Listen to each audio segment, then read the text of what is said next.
Hi everyone, this is Zoe. I'm back with another summary video of the American Chess Magazine puzzle calendar. Let's get into the puzzle. The puzzle for March 6th. It was composed by Lubos Kekali in 2021. Again, all the puzzles in this series are white to move, mate in 2. If you want to solve this puzzle for yourself, then go ahead and pause the video here.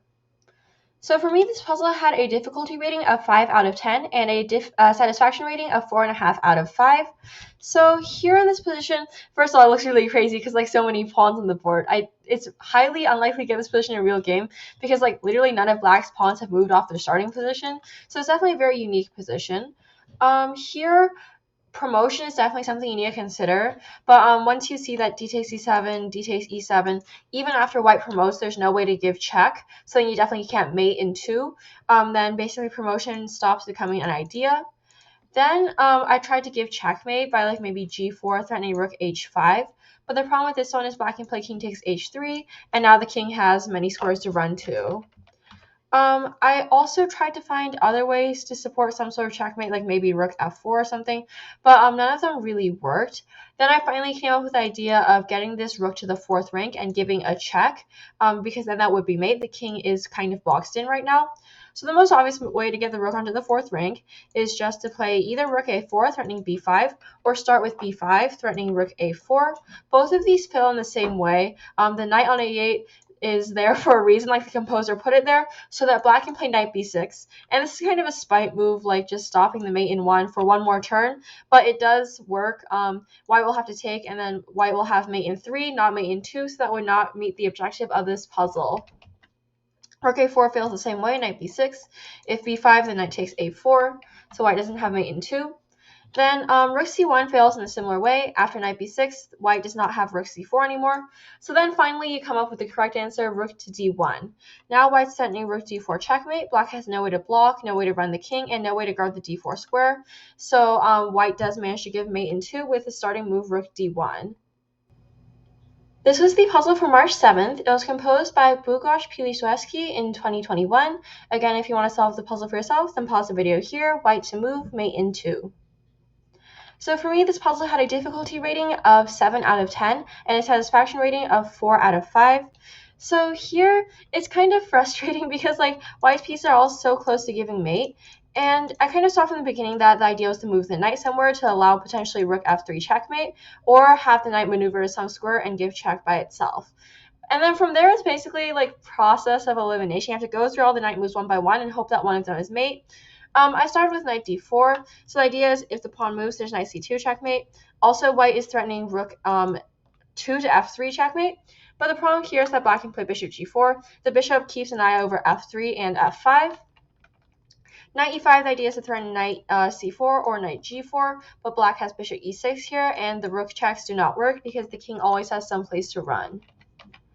Knight g5 with the idea of supporting rook e4 is just one purpose. So black can just run the bishop, probably play here or something, and then white doesn't have mate in 1. Knight h4, threatening knight f5 and knight g2 potentially if the bishop moves. But here white's not threatening anything, so black can just play waiting move with b2. And again, white has no mate in 1.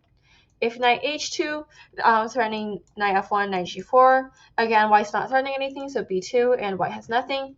Knight g1 with the idea of rook e2 or rook f3. Then black has bishop g4, stopping both of these threats.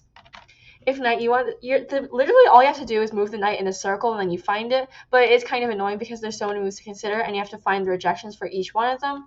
This one's knight c2, knight g2. Black has, I think, just bishop f1, waiting move. Finally, the correct answer is knight to d2. The idea is white has too many threats. White is threatening rook e4, knight c4, and also rook f3. There's no way for black's lonely bishop to stop all 3 of those threats at once unless they could jump to d5, which is not possible. So here white does have mate in 2. Honestly, it depends on which knight move you start looking at first. Certain knight moves are easier to find mate than others.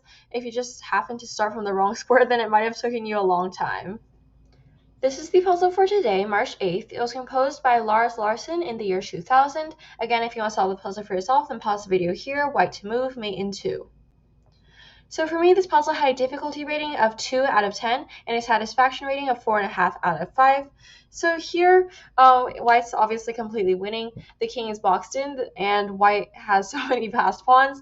The easiest way to give mate would obviously be to put the rook onto the h file. Then this is the classic rook versus king mate.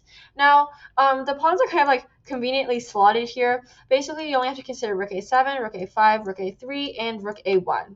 Rook a7 looks like the most obvious move, but the problem here is black has bishop f7. If g7, the king can run to h7. If rook a5, then black can block on d5, and there's no mate in 1. If rook a3, then black has bishop b3, blocking the mate again. And finally, rook a1 is the correct answer. The idea is to swing the rook all the way over to h1. The bishop can't guard the square because the pawn is conveniently placed on g2. If bishop h7 after rook a1, then g7 is checkmate. And any other bishop move will just result in rook h1 checkmate. So this puzzle, as long as you find the idea of putting the rook onto the h file, and then you just have to do some casework about opponent's possible responses, and then you have the right answer. So there were definitely some very interesting puzzles for this first half of the week. I feel like, again, it showcases a lot of these great puzzles from the American Chess Magazine puzzle calendar. I mean, there was the first one with a lot of pieces on the board, and it looked artistic. It looked very artistic because the position itself feels kind of impossible. And then, of course, you have some harder puzzles, and then the one at the end, which is just it's really simple, but at the same time, it's also still very satisfying. As always, if you enjoy my content, please like and subscribe. And that's all for today. Bye.